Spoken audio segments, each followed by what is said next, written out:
어느 교회에서 있었던 일입니다. 젊은 담임 목사님이 그 교회에 부임을 했어요. 그리고 나서 성도들을 알아가려고 하는 그런 마음으로 대신방을 실시를 했고, 대신방을 시작할 때 가장 연로하신 분이 계시다라고 해서 어른을 찾아뵙는 심정으로 찾아가서 신방 예배를 드릴 때 보니까 할머님이셨어요. 그 생각보다 좀 젊게 보였는지 담임 목사님께서 하시는 말씀이, 할머님, 제 소원은 우리 할머님이 100세까지 사시는 거예요 라고 했더니 할머님이 역정을 내시는 거예요. 옆에 계신 집사님이, 담임 목사님 허리를 쿡 찔리면서 조그맣게 하는 이야기가, 목사님, 이 할머니 연세가 올해로 99이에요. 그러니까 내년에 바로 죽으라는 얘기니까 할머니가 기분이 좋을 일이 무엇이 있겠습니까? 여러분, 요즘 보면 외모로 봐서 나이를 언뜻 봐서 잘 모르는 그런 시대가 된 것 같아요. 그런데 보면 아가씨 같은데 보니까 아줌마예요. 그런 케이스가 굉장히 많이 있어요. 오늘도 청년 같은데 여전도회잖아요. 그런 케이스가 굉장히 많이 있습니다. 그래도 또 자세히 이 얼굴이나 그런 주름 같은 것을 뜯어보게 되면 세월은 못 숙인다 라고 하는 말이 맞는 것처럼, 시간이 지나감에 따라서 나이는 들게 되어 있고, 나이를 들게 됨에 따라서 그 모양새를 볼 때는 나이를 어느 정도 추측, 예감을 할 수가 있습니다. 영적인 것도 매우 유사해서 예수 그리스도를 주로 영접하고 나서 시간이 흘러가게 되면 점차적으로 그 연륜이 쌓아감에 따라 믿음의 단계가 점점 올라가고 성숙해 가는 것을 여러분 깨닫고 믿고 인지하시는 은혜가 있길 바랍니다. 특별히 오늘 성경 본문을 보게 되면 그 신앙의 연륜에 따라서 믿음이 성장해가는 단계를 4가지로 말씀해 주고 있는데, 본문에 보게 되면 호칭으로 부르고 있죠. 자녀들아, 아이들아, 청년들아, 아비들아 라고 해서 믿음의 4단계를 말씀해 주고 있습니다. 이 가운데서 첫 번째 단계는 자녀들아 라고 하고 있는 단계인데, 12절에 자녀들아 라고 되어 있죠. 헬라어 성경에 보게 되면 테크니아 라고 되어 있습니다. 좀 더 명확하게 이렇게 해석이 된다고 한다면은, 번역이 되면 아기라고 할 수가 있어요. 아기는 영적으로 보게 됐을 때 이제 막 태어나서 신앙생활을 하는 사람, 집안으로 보게 되면 갓난 아기에 속하게 되는 것이죠. 근데 여러분, 교회를 다녀도 영적 탄생을 경험하지 못하는 분이 이스라엘에 있습니다. 예수를 10년 믿고 20년 믿어도 교회에서 10분이 있어도 예수 그리스도를 주로 영접한 경험이 없으면 탄생이 아니에요. 구원을 받지 못한 것입니다. 육체의 생명이 있어도 영적으로 탄생이 아닙니다. 그러나 나이가 많이 들었어도 교회 처음 나오면서 말씀의 은혜를 받고 예수님을 나의 구주요 나의 하나님을 영접하게 되면 영적인 아기예요. 새로운 탄생입니다. 믿으시는 여러분들 되시길 바랍니다. 이때부터 새로운 인생이 시작되는 것이에요. 하나님을 만나고 예수님을 영접함으로부터 인생이 새로워진다. 믿으시는 여러분들 되시길 바랍니다.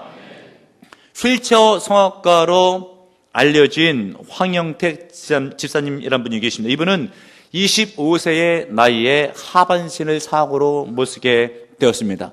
이 일로 종일 술만 마시고 허송세월을 보냈어요. 그런데 아내가 있었고, 아내는 믿음의 사람이었어요. 기도를 많이 했고 교회로 인도를 했죠. 예수님이 결국 만나서 새로운 인생을 살게 되는데, 그가 이제 재활을 하고 나중에는 어떻게 인생을 펼쳐나가는가, 장애인 테니스 국가대표 선수가 됐어요.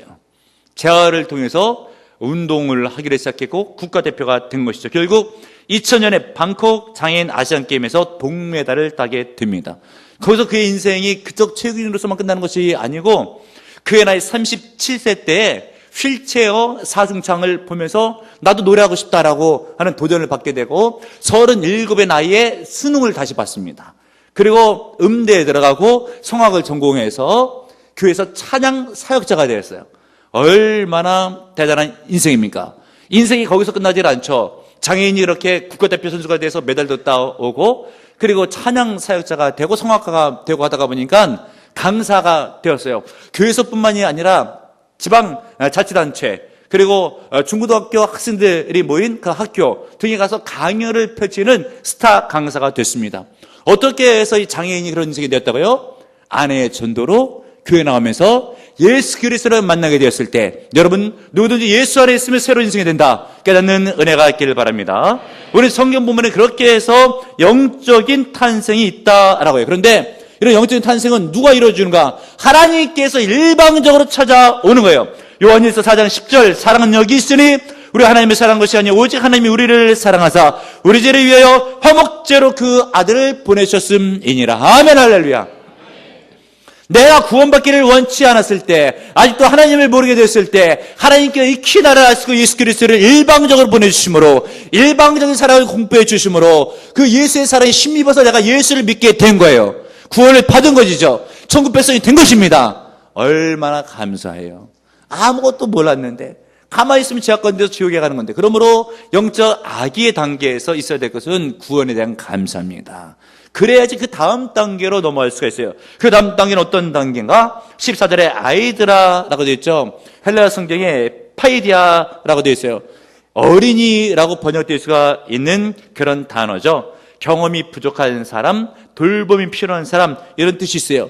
마땅히 이 어린이 말할 때에는 부모님의 돌봄이 굉장히 필요하고 부모와의 관계가 굉장히 중요하고 부모가 이끌어주는 대로 인생이 펼쳐진다라고 해도 과언이 아닌 거예요. 여러분, 우리 일상사도 유사합니다. 어린아이 시절 때는 부모님이 다 도와줘요. 이런 이야기가 있습니다. 전통 가구 명장으로 유명한 임진호 씨라고 하는 분이 계신데, 이분의 아들 가운데 형제라고 하는 이름을 가진 아들이 있었습니다. 근데 이 형제가 대학교 다닐 때쯤에 교통사고로 인해서 중증 지체 장애인이 돼요. 움직이지 못하고 이 아들은 방 안에만 있어요. 하루 종일 하는 일이라고는 방 안에서 창밖을 바라보는 일, 그만 하는 거예요. 아버지가 이 아들을 놓고 봤을 때 가슴이 아픈 거예요. 아들을 위해서 뭔가 해줄 일이 없는가. 근데 아들이 뭘 안 들었어요. 방 안에서 창밖을 바라보는 일. 아들이 바라보는 그 창밖의 광경이라도 좋게 만들어줘야 되겠다라고 생각하고 정원에다가 나무 2그루를 심었습니다. 근데 이런 노력이 계속 되어져요. 7년 동안에. 나중에는요, 정원을 가꾸는데 20권이 됐어요. 3만 평 이상의 정원을 가꿉니다. 아들을 위해서. 아들이 얼마나 감격을 했겠습니까? 7년 동안 좌절스러운 인생을 살고 있다가 아버지의 사랑에 감동을 받고 내가 이렇게 살아서는 안 되겠다.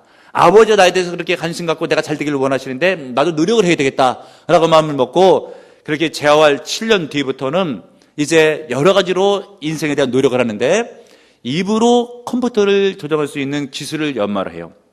그리고 그림과 서예 공부를 합니다. 결국은 대한민국 미술대전에 서예, 그림이 출품이 돼요. 일반인들과 겨룹니다. 그러면서 입상을 2번씩이나 하는 거예요. 그러면서 그런 고백하기를 아버지의 사랑이 없었다면 나는 이런 영예를 안을 수가 없었다라고 고백을 하죠. 이렇게 어린 시절에 있어서는 아버지의 영향력이 지대하게 되어 있습니다. 힘들고 어려울 때 아버지한테 가면 답이 나오죠. 아버지가 도와줍니다. 지혜를 줘요. 그리고 힘을 줍니다. 영적인 것도 유사해서 여러분 영적 구원, 악했을 때 신앙을 하나님께서 일방적으로 찾아가셔서 구원해 준다고 했죠. 근데 어린아이 정도의 신앙이 되게 되면 파이디아라고 하는 이때의 신앙은 이제 하나님 앞에 조금씩 나아올 수 있어야 돼요. 이제 신앙생활의 연역이 돼서 뭐 3년 차쯤 되고 이렇게 넘어서게 되면은 이때 어린아이 신앙인데, 이때는 문제가 있으면은 주 앞에 스스로 나와서 기도를 할 줄 알아야 돼요. 어린아이는 누구의 도움이 필요하다고요? 부모님의, 영적 부모인 하나님 아버지께 나와서 예수의 이름으로 구하게 되면 반드시 응답을 받습니다. 그런 믿음이 필요해요. 내일은 월삭이잖아요. 사모하세요. 참석하세요. 응답을 받으세요. 그런데 만약에 내가 예수를 믿어요. 그런데도 기도를 하지 않아요. 그럼 영적으로 구원만 얻었지 아직도 믿음의 단계는 아래예요. 목사가 목회를 위해서 안타까운 일들은 무엇인가? 믿음이 성장을 안 해요. 은혜를 받고 복을 받아야 되는데, 생활이 나아지고 가문이 일어나야 되는데 그러지 못해요. 자신이 생각했을 때는 백이 없고 배경이 안 좋다라고 하지만 목사가 보았을 때는 믿음이 안 성장해요. 기적이 안 일어나요. 하나님 나라 의를 먼저 구하면 이 모든 걸 더해주는데 하나님 나라 의를 안 구해요. 힘들다고, 안 될 것 같다고 계속 더 힘들어져요. 하나님 앞에 나와야 됩니다. 믿어야 됩니다. 기도해야 돼요. 하나님께서 반드시 도와주십니다. 그 다음 신앙의 단계는 청년의 단계죠. 14절에 보게 되면 청년들아 라고 되어 있죠. 그리고 중반절에 청년들아 내가 너에게 쓴 것은 너희가 강하고 하나님의 말씀이 너희 안에 거하시며 너희가 흉한 자를 이겼음이니라. 청년의 신앙은 어때요? 강한 신앙, 그리고 흉악한 자, 마귀를 대적해서 승리하는 신앙. 무엇으로? 말씀 안에 거함으로. 믿으시는 여러분들 되시길 바랍니다. 처음에는 이제 영적 구원을 받아서 감사하죠. 주편 안에서 기도도 하죠. 이제는 말씀에 관심을 갖는 거예요. 설교에 관심을 갖는 거예요. 집에서도 하나님의 말씀을 읽는 겁니다. 이 말씀이 능력이 돼서 마귀를 대적하고 승리할 수가 있어요. 시편에 있는 말씀 119편 9절, 청년이 무엇으로 행실을 깨끗게 하리까? 주의 말씀만 지킬 따름이니이다. 믿으시는 여러분들 되시길 바랍니다. 말씀을 가까이 할 때 승리할 수가 있습니다. 깨달으시길 바랍니다. 몇 년 전에 경마전 사건이라고 아시죠? 경마전. 이 승부를 조작해가지고 몇몇이 구속되게 이르렀죠. 나중에 알고 봤더니 어떻게 해요? 예를 들면 10마리 우승했으면 좋겠다라고 했을 때 어떻게 해요? 일반인들이 생각할 때는 그 뭐 동물을 어떻게 조작하나라고 하겠지만 몇 개월 전부터 이 10마리는요 건강 상태를 청결하게 유지해 주면서 그리고 사료를 좋은 것을 풍부하게 많이 먹입니다. 그리고 같이 뛸 다른 말들은 잠도 안 재우고 먹을 것을 적게 줘요. 그리고 나서 시합 전에 반드시 10마리 우승을 한대요. 여러분 여기서 우리가 인사이트를 얻어야 돼요. 무엇인가? 잘 먹으면은 힘이 세지고 승리할 수 있다. 여러분 우리들 안에는 로마서 7장에 보니까 성령의 소욕도 있고 육체의 소욕이 있는데 둘이 싸워요. 누가 이기겠습니까? 성령의 소욕이 무조건 이기는 게 아니에요. 성전반 성경 공부 때도 담임 목사가 가르쳐요. 신계하고 검문계가 싸운다. 어느 계가 이기는가? 대체적으로 신계가 이긴대요. 여러분 바깥에 나가봐요. 신계하고 검문계 싸우면 항상 신계가 이기나? 예? 꼭 그렇지는 않잖아요. 신계가 다 이깁니까? 검문계가 이기면 어떻게 할 거야? 신계가 이길 수도 있고 검문계가 이길 수도 있는데 힘센 계가 이기는 거예요. 어느 계가 힘센가? 먹이를 많이 잘 먹은 계가 힘이 센 거예요. 그러면 여러분 우리 안에 성령의 소욕이고 육체의 소욕이 있잖아요. 죄를 많이 먹으면 육체의 소욕이 이겨요. 하나님의 말씀을 많이 먹으면 성령의 소욕이 이깁니다. 신앙생활을 승리하기 위해서는 말씀을 많이 먹어야 돼요. 예배 설교에 집중해야 돼요. 하나님의 말씀에 가까이 됩니다. 읽고 묵상하고 암송하고 순종하고 적용하고 그렇게 하면 승리가 내 것일세. 깨닫는 은혜가 있기를 바랍니다. 그리고 그 다음 단계의 신앙은 아비의 신앙의 단계죠. 13절에 보게 되면 아비드라라고 되어 있죠. 그러면서 나오는 말씀이 너희가 태초부터 계신 이를 알았으며 라고 되어 있죠. 이 알았다라고 하는 것은 그냥 지식적으로 아는 알이 아니라 체험적으로 인격적으로 부딪혀서 아는 체험적인 신앙을 의미하게 되는 거예요. 그래서 하나님의 마음을 읽을 정도의 믿음이 되는 것이죠. 이것은 아버지의 신앙, 믿음의 단계 가운데서 맨 위에 있는 신앙이에요. 이때는 아버지의 마음을 헤아립니다. 예를 들면 집안에 7남매가 있어요. 막내가 남학생, 중학생이에요. 아들이에요. 집을 어떤 일로 나갔어요. 아버지가 마음이 얹잖아요. 되는 집안 같으면 철들은 자식들 같으면은 이 막내한테 신경을 쓰면서 아버지의 마음 때문에 빨리 찾아 나서서 데리고 올라가 애를 쓰고 결국 데려다가 아버지 앞에 데려다 놓으면 아버지가 근심 걱정이 덜어지잖아요. 영적인 것도 유사해서 처음에는 내가 구원받고 감사한 마음으로 신앙생활했고 내가 필요할 때 뭔가 하나님 앞에 기도해서 응답을 받고 신앙생활을 승리하기 위해서 말씀에 순종하지만 그 다음 단계에 있어서는 하나님의 마음을 헤아려요. 우리 하나님께서 무엇을 기뻐하실까? 어떻게 하나님께 영광을 돌릴까? 근데 하나님의 마음은 그 중심 어디에 있어요? 한 생명이라도 건지는 데 있잖아요. 즐거워하는 영혼이 천국으로 오기를 원하잖아요.